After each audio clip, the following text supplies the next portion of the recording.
ကလေးကဘဲတန်ဖြစ်နေလို့ညာတန်ဖြစ်အောင်ပြင်ပေးတင်သလားတဲ့ကမ္ဘာလူဦးရေ73ရာခိုင်နှုန်းလောက်ဘဲတန်နေဖြစ်ပါတယ်မျိုးထဲမှာဘဲတန်ပါရင်သားသမီးတွေမှာလည်းဘဲတန်လေးတွေပါနိုင်ပါတယ်အုံနောက်ရဲ့အလုပ်လုပ်ပုံကရှုပ်ထွေးပါတယ်ဒါပေမဲ့နားလည်လွယ်အောင်ပြောရရင်တော့အုံနောက်ညာဘက်ချမ်းကခန္ဓာကိုယ်ဘယ်ဘက်ချမ်းကိုထိန်းချုပ်ပြီးတော့အုံနောက်ဘယ်ဘက်ချမ်းကခန္ဓာကိုယ်ညာဘက်ချမ်းကိုထိန်းချုပ်ပါတယ်ဘဲတန်လေးတွေကသူတို့ရဲ့အုံနောက်ညာဘက်ချမ်းကပိုအားတာလို့ဘဲတန်ဖြစ်နေကြတာပါသူတို့က creative ဖြစ်တဲ့အလုပ်တွေကိုရွေးချယ်တတ်ကြပါတယ် creative ဖြစ်တယ်ဆိုတဲ့အခါမှာတီထွင်ဖန်တီးခြင်းအမှုပညာလက်ရာများလုပ်ခြင်းအကြံဉာဏ်ကောင်းခြင်းစိတ်ကူးပုံဖော်ဖန်တီးခြင်းစိတ်ကူးကောင်းခြင်းတခြင်းတန်စင်များကိုဖန်တီးနိုင်ခြင်းစသဖြင့်ပေါ့နော်အဲ့ဒါတွေကိုလုပ်နိုင်ကြပါတယ်နာမည်ကြီးဘဲတန်တချို့လည်းရှိပါတယ်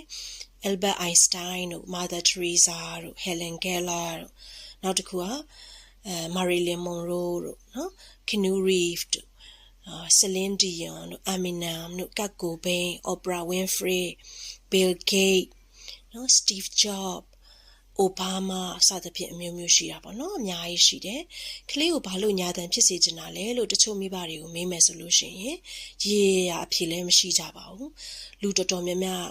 ညာတန်ဖြစ်နေတာကြောင့်သူတို့ကလေးဘယ်တန်ဆိုရင်တစ်မျိုးကြီးဖြစ်နေလို့ပုံမှန်မဟုတ်ဘူးလို့ထင်လို့နော်ဘယ်ဘက်လက်ကကုန်းတဲ့လက်လို့သတ်မှတ်ထားလို့စသဖြင့်သတ်မှတ်ထားတာကြောင့်နော်ကလေးတွေကိုဘယ်တန်ကနေညာတန်အတင်းပြောင်းပေးခြင်းနေတယ်လို့ထင်ပါတယ်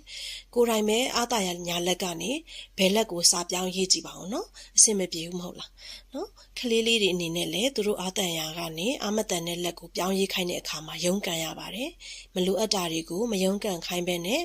သူ့တဘာဝအတိုင်းလွတ်လွတ်လပ်လပ်ဖွံ့ဖြိုးစေပါသူ့ဖြစ်တည်မှုအတိုင်းကောင်းကောင်းမွန်မွန်ဖွံ့ဖြိုးစေပါသူ့အုံနောက်လေးကိုမမှန်ကန်ကန်အသုံးချစေပါနော်